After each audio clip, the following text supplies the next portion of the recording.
بہرحال اور زین کے جانے کے بعد نوال ابھی تک شاعری سے ناراض تھی، اس سے بات نہیں کر رہی تھی۔ وہ بیچارہ کبھی اس کے لیے ادھر اور کبھی ادھر، لیکن وہ نخرے دکھایا جا رہا تھی۔ ابھی بھی وہ اس کے کمرے میں موجود اس کو منانے کی کوشش کرتا، یار میں نہیں تھا وہ۔ شاعری نے لاچاری سے کہا، تو کون تھا بتاؤ؟ بائی نے خود بتایا کہ وہ تم تھے، اور بائی کیوں جھوٹ بولیں گے؟ نوال نے تیوری چڑھا کے کہا، یار رکو میں دکھاتا ہوں وہ پی کر۔ پھر شاعری نے ساری بات نوال کو بتا دی، لیکن وہ اب بھی منہ پھلا کے بیٹھی تھی۔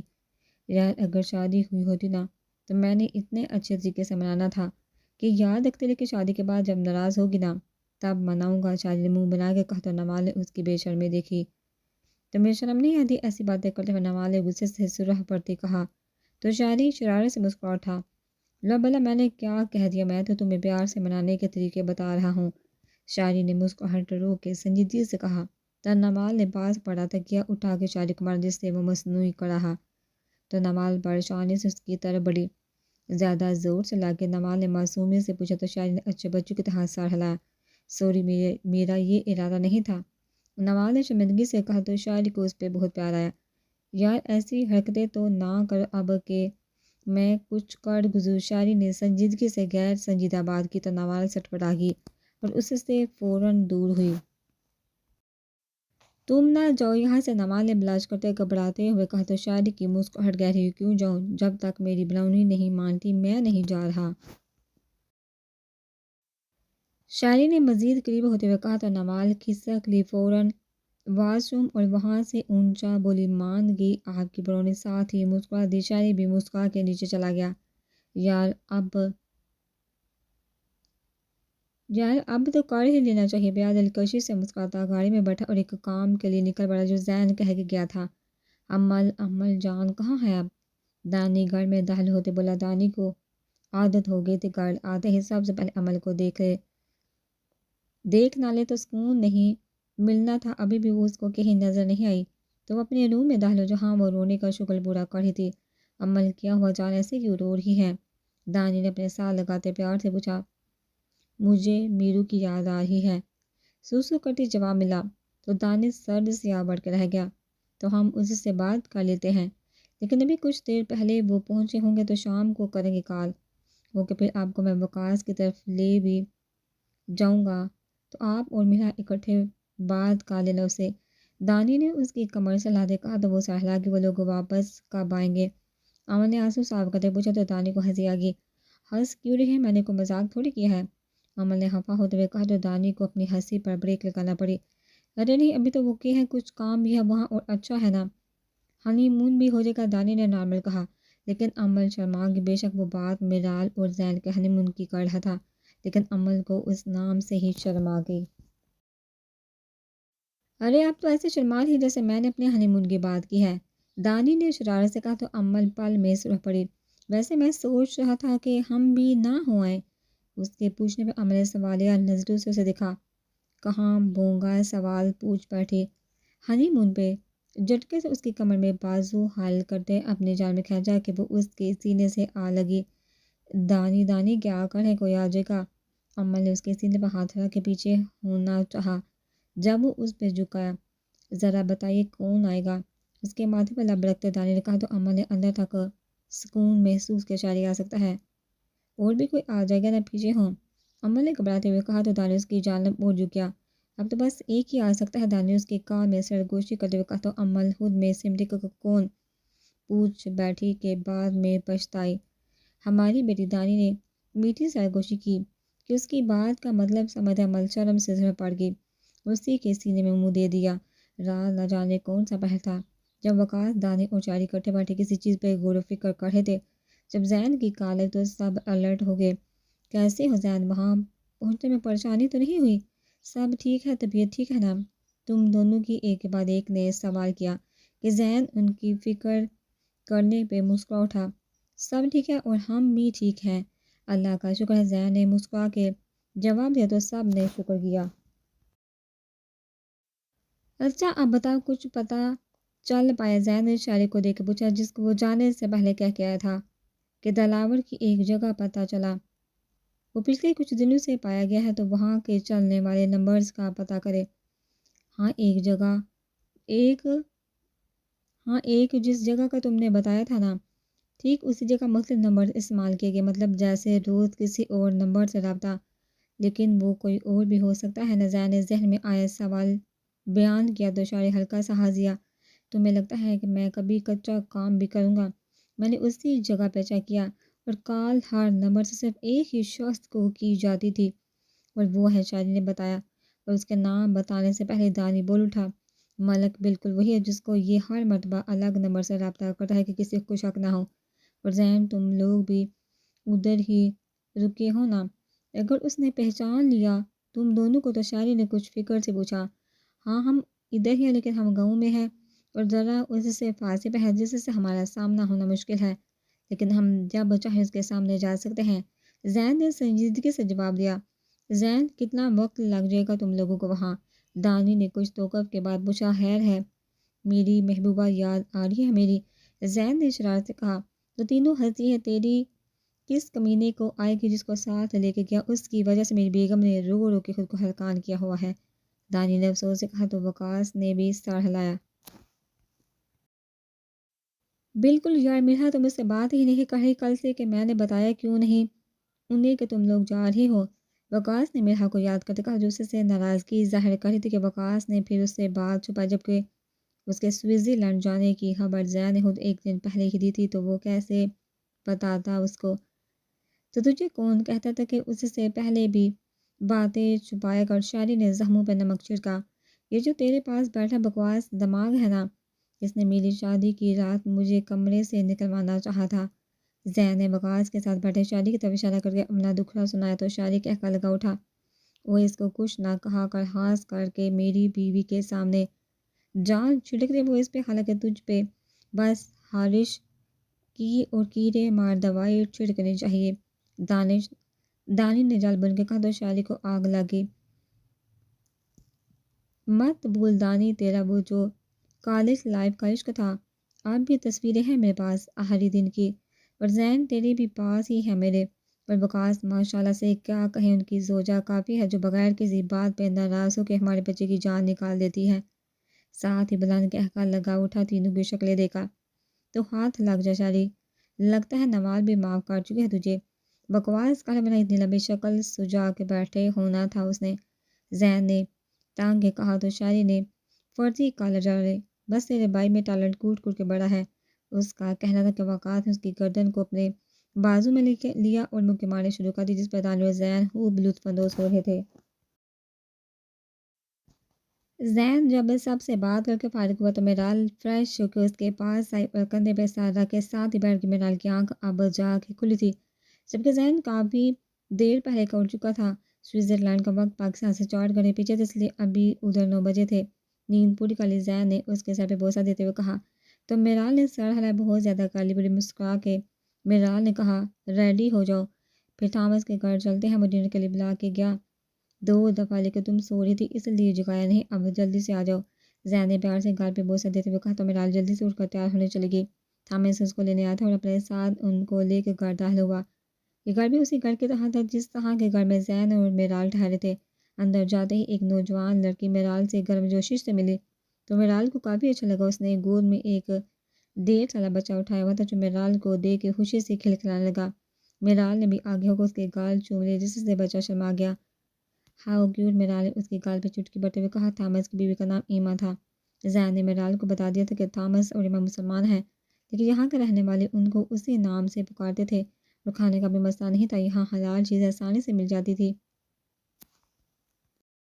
You are so beautiful, Emma نے میرال کو پیار سے کہا تو میرال مسکرا دی۔ You too young lady, sister you go first and wash hand and. Thomas ابھی اور بھی اپنی ٹوٹی پوری انگریزی سے کچھ کہتا کہ زین بول پڑا، تھامس ہم فرانسیسی میں بات کر لیتے ہیں تھامس۔ زین نے اس کی مشکل آسان کی تو وہ کسیایا اور ہلکا سا ہنسی۔ میرال نے حیرت سے زین کو دیکھا جو اب تھامس سے آرام سے بات کر رہا تھا۔ Do you know what they are talking about? Miral نے ایما سے پوچھا جس نے مسکرا کر سوال میں حصہ لایا۔ پھر ایما نے میرال کو بتایا کہ وہ فرینچ میں بات کر رہے ہیں اور ابھی وہ تھامس سے یہاں کے ہوٹلز کے بارے میں پوچھ رہا ہے۔ ایما نے یہ بھی بتایا کہ تھامس انگریزی بہت کم جانتا ہے، جبکہ ایما خود اچھے سے بول دیتی ہے۔ باتوں کے بعد کھانے کا سلسلہ چلا۔ کھانے میں فرائیڈ فش تھی جسے ایما نے پین میں بنائی تھی، اس کو پین فش بھی کہہ سکتے تھے۔ ساتھ سویٹ ڈش میں بنائی تھی جس کو سوس نٹ ٹارٹ بھی کہہ سکتے تھے۔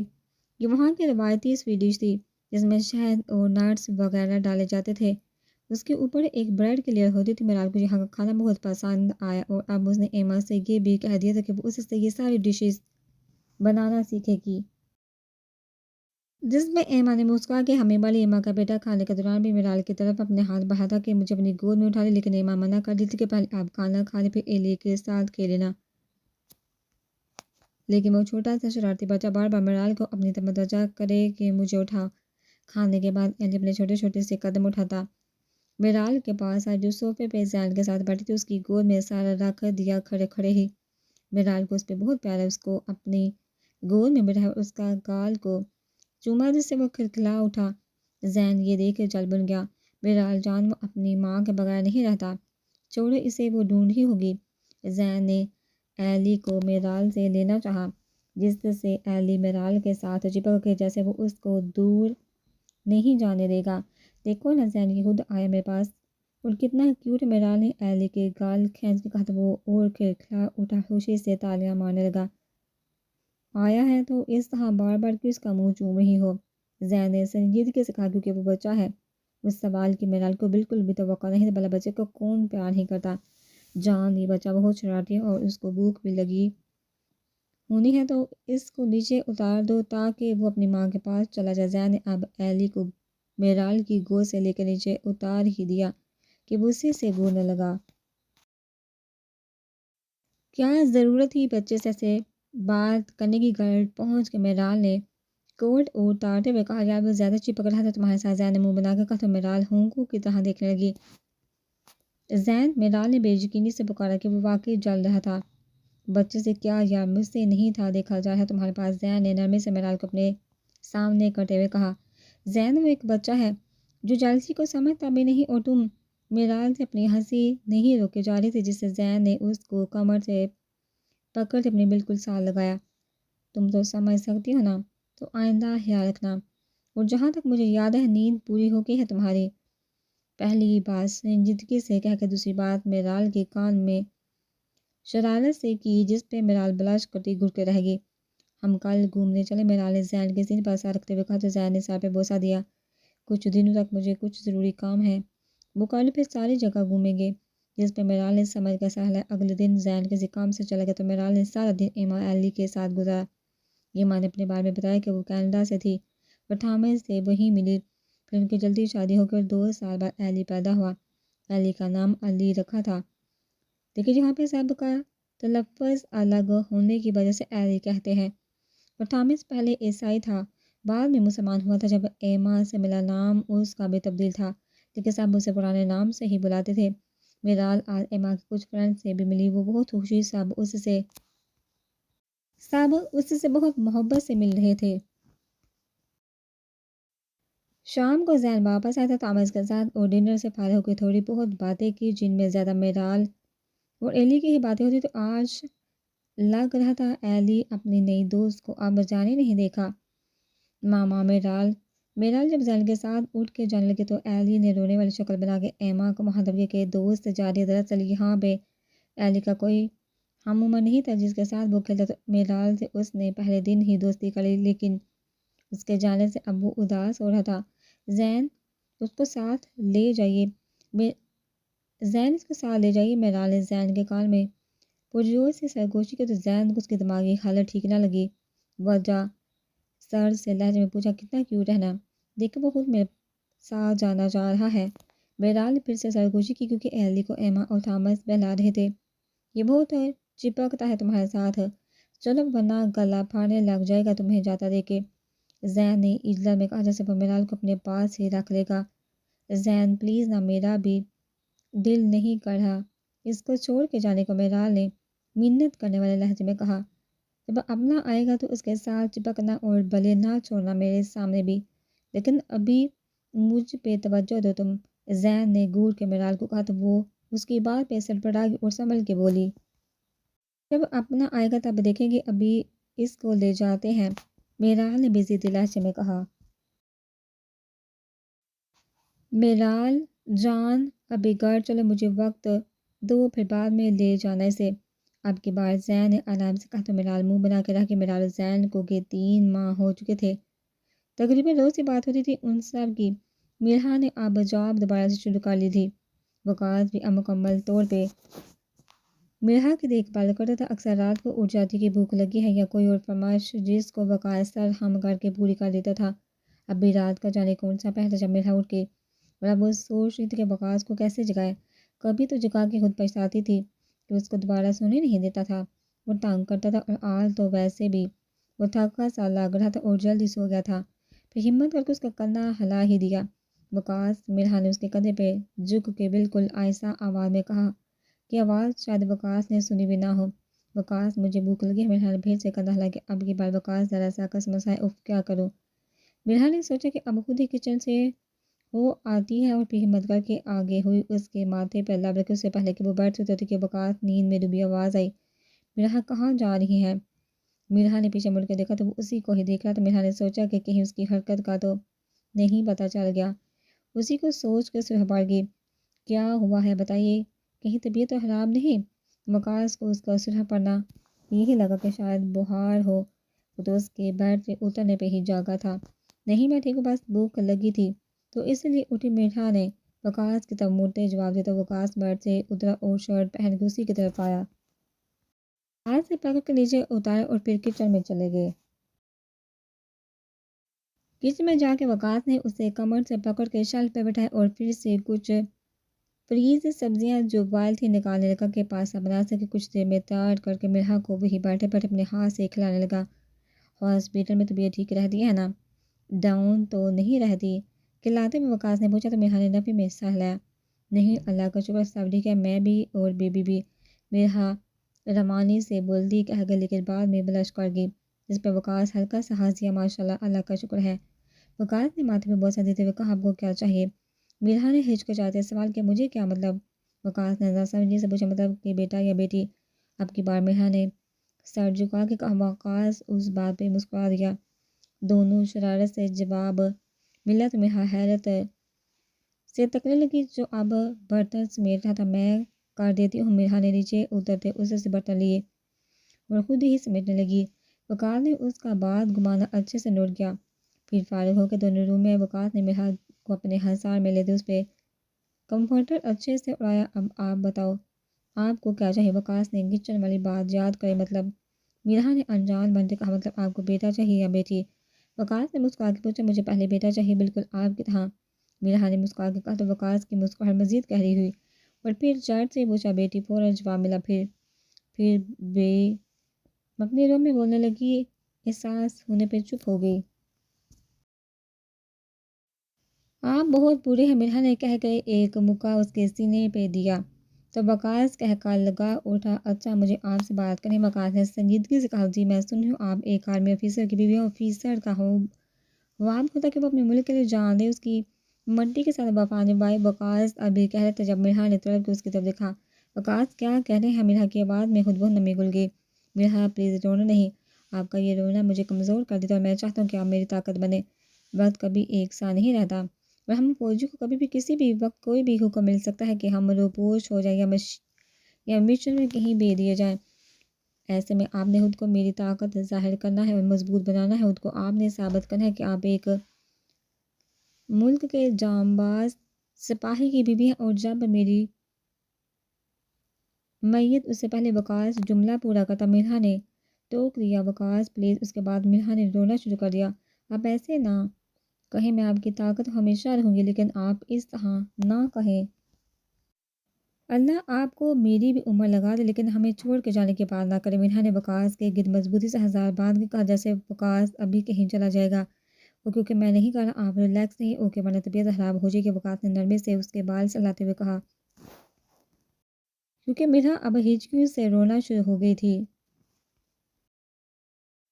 آپ آئندہ ایسی باتیں نہیں کریں گے، میں آپ کے بغیر کیسے رہوں گی، مجھے تو نیند بھی نہیں آتی آپ کے بغیر، ملحا روتے معصومی سے کہا تو وقاص اس کے اقرار پر سرشار ہو گیا اور نرمی سے اسے بہلاتا رہا، پھر ادھر ادھر کی ہلکی پھلکی باتیں کرتا ہے جب تک وہ سنا کہ وقاص کو یہ سب کہنا پڑا، کیونکہ اسے اس کے سر نے کہا تھا کہ شاید اس کو بھی زین کے پاس جانا پڑے۔ وہ اکیلا تھا وہاں، مرال کو اسے سب سے دور ہی رکھا گیا تھا، اور وقاص نہیں چاہتا تھا کہ مرال اس کے اچانک جانے پہ گھبرا جائے، اس لیے وہ آہستہ آہستہ مرال کو مضبوط بنانا چاہتا تھا کہ اس کی غیر موجودگی میں خود کو کبھی اکیلا نہ سمجھے، اپنا اور اپنے بچے کا اس کے بعد خیال رکھ سکے۔ اب آہستہ آہستہ مرال کو سمجھانا تھا، جو کہ اس سال میں وقاص کو مشکل ہی لگ رہا تھا۔